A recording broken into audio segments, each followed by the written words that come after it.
ఏడుపులో మరో కొత్త రకమైన సీక్వెల్ చూపిస్తున్న తనూజ. సుమన్ ఓడిపోవడానికి కారణం సంజనానే. హిపో ఆకలి తీర్చడంలో కసిగసిగా ఆడి కంటెండెన్సీ గెలుచుకున్న ఎమాన్యుల్. హరీష్ ఇలాగే కొనసాగితే ఈ వారం ఎలిమినేషన్ గ్యారంటీ. ఈ వారం కెప్టెన్సీ కంటెండర్స్గా రాము, కళ్యాణ్, ఇమాన్యుల్, రీతు గెలుచుకున్నారు. కానీ గద్దెనెక్కేది మాత్రం రామునే.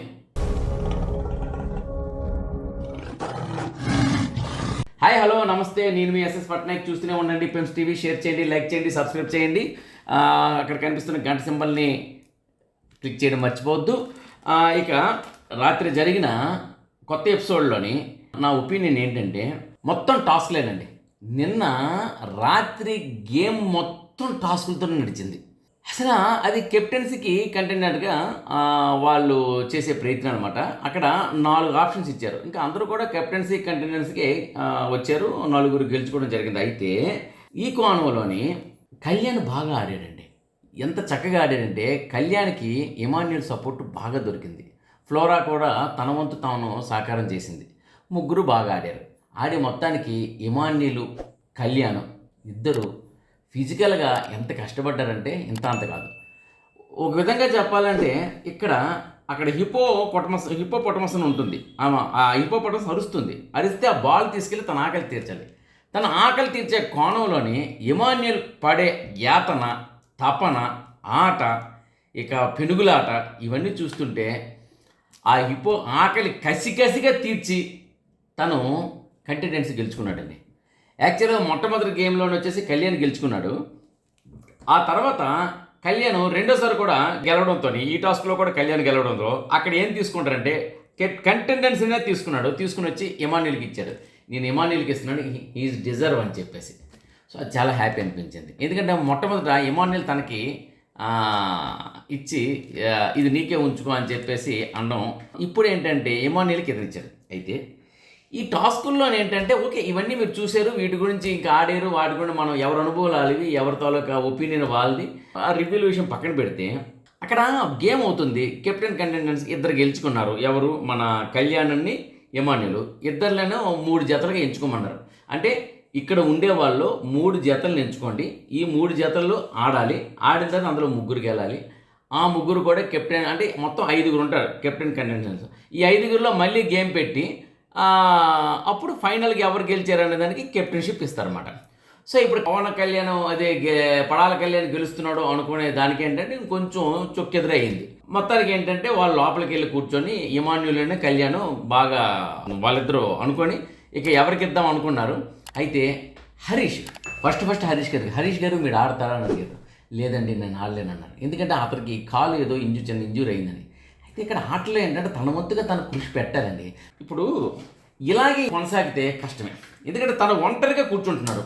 ఇవాళ లైవ్లో చూస్తే అందరూ అక్కడ ఎంటర్టైన్ చేసుకుంటున్నారు. ఒక షో వేసుకొని ఒక లవర్స్ లాగా ఒక చిన్న యాక్టింగ్. అక్కడ కూడా కూర్చొని తన వంతు తను కూర్చొని తన హ్యూమర్ని ఇవ్వచ్చు కదా, తను కలిసిపోయి కూర్చోవచ్చు కదా. తను అలా కలిసిపోయి కూర్చోడు, విడిగా కూర్చుంటాడు. సపరేట్ కూర్చొని ఏం ఆలోచిస్తాడు. ఇప్పుడు స్ట్రాటజీస్ గేమ్ ఆడుతున్నాడంటే గేమ్కి వచ్చి ఈరోజేమో నాకు ఇంజ్యూరీ అయింది, నాకు కాల్ బాగాలేదు, నేను ఆన్లైన్లో మధ్యలో డ్రాప్ అయిపోయాడు. తను ఎఫర్ట్స్ పెడుతున్నాడు సగం. ఏదైనా ఎఫర్ట్స్ పెడితే సగం పెట్టకూడదు. కడుపు నింపినా సగం పెట్టకూడదు. ఆట ఆడినా సగం ఆడకూడదు. ఆ విధంగా అతను సగం ఆడడంలోనే ఆయనంతా సగం అయిపోతుంది. ఇలాగే కొనసాగితే ఇటు మనుషులతో, ఇంట్లో ఉండే సభ్యులతో కలవకుండా, ఆటలో ఆడకుండా ఇలాగే ఉంటే ఇతను ఆడడానికి పనికిరాడు, కలవడానికి పనికిరాడని బిగ్ బాస్ డెఫినెట్గా ఎలిమినేట్ చేయిస్తారు. ఇది వాస్తవం. మరి హరీష్ ఆ విషయం అర్థం చేసుకొని తన ఆట మొదలెట్టాలి. ఇంకా మొదలెట్టాలి అనుకుంటే ఏంటంటే రోజులు కూడా గడిచిపోతున్నాయి కదా ఒక పక్క నుండి. ఇక సుమన్ అయితే ఆట మొదలెట్టాడండి. కానీ సుమన్ ఓడిపోవడానికి కారణం మాత్రం 100% సంజనానే. ఎందుకంటే ఎల్లో టీం అది. సుమన్, రాము, సంజన 3 ఉన్నారు. ఇక సుమను తన ఎఫర్ట్స్ పెట్టి గత ఆటల్లో గెలిచాడు. ఇప్పుడు కూడా తను గెలవాలి. అతను ఆడడం తపన ఉంది. రాము సపోర్ట్ కూడా ఉంది. కానీ ఈ సంజన మాత్రం ఎంత మాత్రం వెళ్ళిపోయి నేను ఇమాన్యుల్కి సపోర్ట్ ఇస్తానన్నట్టు ఆమె బాలు ఇమాన్యుల్ పట్టుకుంటే మిగతా రీతు వాళ్ళు పట్టుకుని ఏదో చేస్తే ఈమె బాల్ తీసుకొని వెళ్ళి ఆ హిపోపొటమస్ కడుపులో వేయాలని తపన కన్నా ఇమాన్యుల్ గెలవాలనే తపన ఎక్కువ. ఈమె టీం గెలిపించడం కోసం ఈమె ఆడట్లేదు. మరి ఈమె టీంలోని సభ్యుడే కదా సుమన్, ఈమె టీంలో సభ్యులే కదా రాము. అయితే రామ్ మీద సుమన్ మీద ఆమెకి కోపం ఉంది, ఇమాన్యుల్ మీద ప్రేమ ఉంది. కాబట్టి ఏంటంటే అలాంటప్పుడు ఈ గ్రూపులో ఉండకూడదు, ఎక్స్చేంజ్ అయిపోవాలి. మరి ఇక్కడే ఉంటూ అలా చేయడం వల్ల ఏమవుతుందంటే వెన్నుపోటు పొడిచినట్టు ఉంటుంది. గ్రూప్ సభ్యులకి మరి ఆట ఉండాలి కదా. మరి అక్కడికి అడిగింది ఆమె, ఈ గ్రూపులో నువ్వు ఎవరితో ఆడతావు, ఎవరికి సపోర్ట్ ఇద్దామని చెప్పేసి. ఎవరికి? సుమన్కి. ఏ గ్రూప్కి ఇస్తామంటే నాకు ముఖ్యంగా ఈ టాస్క్లో నా గ్రూపే నాకు ముఖ్యం అని సుమన్ ఖచ్చితంగా చెప్పాడు. మరి నా గ్రూప్ నాకే ముఖ్యం అనుకుంటున్నప్పుడు సుమన్కి వచ్చేసి పెద్ద అయినా మీకు తెలియదు, పెద్ద అయినా నీకు తెలియదు అని కూర్చోబెట్టేస్తున్నాడు. ఆఖడికి సుమన్ వచ్చి బాధపడ్డాడు.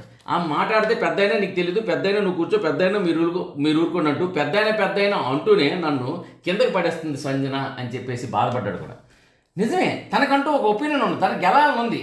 తను గెలవాలన్నప్పుడు తన టీం మెంబర్ సపోర్ట్ చెయ్యాలి. సుమన్ ఇక్కడ కెప్టెన్. సుమన్ కెప్టెన్ అయ్యేటప్పుడు ఏంటంటే రాము సపోర్ట్ చేయాలి, సంజన సపోర్ట్ చేయాలి. రాము సపోర్ట్ ఇస్తున్నాడు, సంజన సపోర్ట్ వల్ల రాము సపోర్ట్ మిస్ అయిపోతుంది.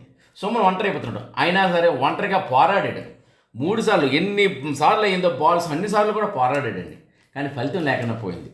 అందుకనే లోపల సపోర్ట్ ఉండాలి బయట సపోర్ట్ కన్నా అంటారు. ఇంట్లో సపోర్ట్ ఉండాలి అంటారు. బయట ఎంత సపోర్ట్ ఉన్నా ఇంట్లో సపోర్ట్ ఉంటే గెలుస్తామంటారు. అది దానికి పెద్ద ఉదాహరణ ఇదే. ఇక ఈ వారం కెప్టెన్సీ కంటెండర్స్లో రీతు మన ఫ్లోరాకి ఒక జంటగా, అదేవిధంగా రాముకి సంజనకి జంటగా, తర్వాత సుమన్కి తనూజకి జంటగా వేశారండి. వీళ్ళిద్దరు ఎంచుకున్నారు. ఎవరు? మన ఇమాన్యుల్ అండి, కళ్యాణ్. తనూజ సుమన్ ఆడేటప్పుడు తనూజ రూల్స్ బ్రేక్ చేసింది, సుమను గాడి తప్పాడు. ఇద్దరు గాడి తప్పారు. దానివల్ల ఇద్దరికి కూడాను ఎలిజిబిలిటీ ఇవ్వలేదు, నాట్ క్వాలిఫైడ్ చేశారు. ఇద్దరు నాట్ క్వాలిఫైడ్, అన్క్వాలిఫైడ్. సో ఈ విషయానికి ఇద్దరు ఇప్పుడు ఆడలేదు, ఇద్దరు కూడా ఎవరు కూడా విన్ అవ్వలేదు, ఇద్దరు క్వాలిఫై అవ్వలేదు, ఇద్దరికి ఎలిమినేట్ చేశారు, రిజెక్ట్ అయిపోయారు. ఈ విషయానికి మరి స్పోర్టివ్గా తీసుకున్నాడు సుమన్. తనూజ అయితే మళ్ళీ కొలాయి ఇప్పిందండి. ఎలాంటి కొలాయి అంటే ఏడుపులో సీక్వెల్ నెంబర్ 23 రోజులు అనుకోండి, 23 రోజులు 23 సీక్వెల్ అనుకోండి. నేను లెక్కేసుకోవడం లేదు. ఇప్పుడు లెక్కేసుకోవడం మొదటి రోజు చూస్తే 23 సీక్వెల్ వద్దు. ప్రతిరోజు ఏడకన్నా ఉండదు. ఆమె ఏడడానికి వచ్చిందో మనం నవ్వించడానికి వచ్చిందో తెలియదు. అందుకే అంటాను, ఆడడం కన్నా ఏట ఎక్కువ ఆడికి. ఆడలేదు, ఆట రాదు, తెలుసుకోదు, మిస్ అయిపోతుంటుంది. ఫోన్ మిస్ అయ్యింది నిజమే, లైట్గా తీసుకోవాలి. సంజన కూడా లైట్గా ఓడిపోతుంది, ఫ్లోరా ఓడిపోతుంది. ఇప్పుడు అందరూ గెలవట్లే కదా, ఓడిపోతున్నారు కదా. అలాగైనట్లయితే పూర్తిగా ఆట నుండే రిజెక్ట్ అయ్యారు. శ్రీజ అని పాప దివ్య, యమాన్య మన భరణి గారు, వాళ్ళంతే ఆడాలి. ఈమె చేస్తే తప్పు అయినా నాట్ క్వాలిఫైడ్ అంటారు అని చెప్పేసి బాత్రూమ్కి వెళ్ళి తలుపేసుకోమని ఆడడం. ఆమె ఏడుస్తుంది కదా అని పరిగెట్టి వెనక్కి వెళ్ళిపోయి ఆమె కాంబో ఉన్నారు కదా రీతు, వెళ్ళిపోయి తలుపుతి అని బతలు కొట్టడం తలుపు. మరి ఈ ఇద్దరు బతలు కొట్టడం వెనక ఎవరు రారు, కానీ డెమాన్ పవన్ మాత్రం గ్యారంటీ వెళ్ళిపోతారు కదా. డెమాన్కి అవన్నీ అక్కడ నిల్చోడం. ఆట వదిలేసాడు. బాత్రూమ్ ఆమె ఏడుస్తుందంటే బయట నుండి తలుపు తీయని ఈవిడ వెనకేమో ఈ మన డెమాన్. మళ్ళీ డెమాన్ మొదటికి వచ్చాడా అనిపించింది. ఆట అవుతున్నప్పుడు అక్కడ ఉండాలా? ఏడుస్తారు. ఇక్కడ ఏంటంటే ఒకరు ఏడుస్తారని కాదండి, మనం ఆడుతున్నామా లేదా, ఆట ముఖ్యం. ఆటలో పోయింది, మళ్ళీ ఆడడం ఎందుకండి చిరాగ్గా? అందులో ఒక ఇది ఉండాలి కదా. కాకపోతే ఏంటంటే ఎందుకో చూస్తూ కొద్ది ఏంటంటే ఏడుపు ఎక్కువైపోతుంది. మళ్ళీ రేపు కూడా చెప్పుకుంది మిగతా. రేపు ఇంకో సీక్వెల్ ఆమె చూపిస్తుంది ఏడుపులో, నో డౌట్. రేపు ఇంకొంచెం అలా రోజుకో ఎపిసోడ్ చూసుకుందాం. ఏడుపులోనే సంజన గారు ఏడుపులో రకాలు చూపిస్తున్నారు. ఆమెంటే మనకి ఎవరు కోపం కాదండి, ఆమె చూపించే విధానం. అప్పుడు ఆమె ఏదో మనకి ఎంటర్టైన్ చేద్దాం అనుకుంటున్నాం మనం, కానీ ఆమె ఎంటర్టైన్ చేయట్లే, ఏడుపే చూపిస్తుంది. అందుకే నా బాధ. ఆమె వాళ్ళు రిజెక్ట్ అయ్యారు. తర్వాత వచ్చేసి సంజన రాము ఆడేటప్పుడు మాత్రం రాము గెలిచాడండి, సంజన ఓడిపోయారు. అయినా పక్క నవ్వుకుంటూ సంజన వెళ్ళిపోయారు. ఆమె స్పోర్టివ్ పర్సన్, నో డౌట్. ఆ తర్వాత రీతు ఫ్లోరా ఆడేటప్పుడు మాత్రం ఎప్పుడూ లేనిది ఫ్లోరా ఈరోజు హర్ట్ అయ్యారండి. ఫ్లోరా ఏమన్నారంటే, ఇక నుండి నీ బిగ్ బాస్లో ఆటలు ఆడను, నేను గేమ్స్ ఆడను అన్నారు. మరి ఆడకపోతే ఆమెకి ఎలిమినేట్ అయిపోద్ది. ఇప్పుడు ఏదో పల్లెటూరులో సామెత ఉంటుంది, దాని మీదకి వెళ్ళి ఏదో అలిగితే ఎవరికి నష్టం అని. అది ఇక్కడ నేను చెప్పలేను, కానీ దాని మీదకి వెళ్ళి మీకు అర్థమైపోద్ది. దేని మీదకి వెళ్ళి ఏదో అలిగితే దేనికి నష్టం అని ఏదో ఉంది. మనకు పూర్తిగా నేను చెప్పలేను. చెరువు మీద డాష్ అలిగితే డాష్కి నష్టం అని. అలాగా ఇప్పుడు ఫ్లోరా గారు వచ్చి ఇక్కడ నేను ఆడను అంటే ఆమెకి నష్టం, ఆడాలి, ఏడకూడదు. కానీ ఏంటంటే ఆమె ఎప్పుడు ఏడవదు. కానీ ఈ రోజు మాత్రం బాధపడింది, ఫీల్ అయ్యింది. మరి రీతు వల్ల. రీతు వచ్చేసి నేనేం చేశాను అని చెప్పేసి, నేనేం చేసిన నా ఆట నా స్ట్రాటజీ నాకు ఉంటుంది కదా, నేను గెలవాలి కదా అంటది. రీతుతో తప్పు కాదు. మరి ఆమె ఎందుకు మరి అలా ఫీల్ అయ్యిందో, ఆమె ఎప్పుడు ఫీల్ అవ్వన వ్యక్తి కాబట్టి, ఫీల్ అయింది కాబట్టి ఆలోచించాలి. లేకపోతే పుట్టుకుని ఏ మాట అనలేం మనం. ప్రతిరోజు ఏడుస్తూ ఉంటే సంజన మన తనుజ గారిలాగా అప్పుడు మనం ఆ ఏడుపుకి వాల్యూ ఇవ్వం. కానీ పాపం ఆమె లేక ఏడ్చింది కాబట్టి ఆ ఏడుపులో కాస్త ఏదో ఒక బాధ ఉండుంటుంది. మరి అది ఇంకా మన అనాలిసిస్కి ఇంకా అంతగా తగల. ఎందుకంటే ఆమె పైన ఏంటంటే ఏదో ఓడిపోయిందని చిన్న బాధ, దుఃఖం, నేను ఓడిపోతున్నానని చిన్న ఫీలింగు. ఏదో సంథింగ్ ఉంది, నో ప్రాబ్లం. ఆమె వాదార్చారు కానీ దాని పెద్దగా ఇష్యూ ఎవరు చేయలేదు. సో మొత్తానికి ఏంటంటే ఈ ఎపిసోడ్ ఇలా నడిచిందండి.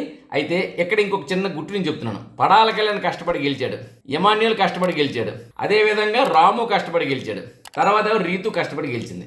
ఈ నలుగురు గెలిచారు కదా. రేపు కెప్టెన్ ఎవరు అవుతున్నారు తెలుసా? రామున్ అవుతున్నాడు. చూసుకోండి, రాసి పెట్టుకోండి. రేపు మళ్ళీ మాట్లాడదాం. బాయ్. మళ్ళీ కొత్త అప్డేట్స్తో కలుస్తాను. ఉంటాను. నమస్తే, మీ ఎస్ఎస్ పట్నాయక్. చూస్తూనే ఉండండి పిమ్స్ టీవీ. లైక్ చేయండి, షేర్ చేయండి, సబ్స్క్రైబ్ చేయండి, గంట సింబల్ని గట్టిగా కొట్టండి.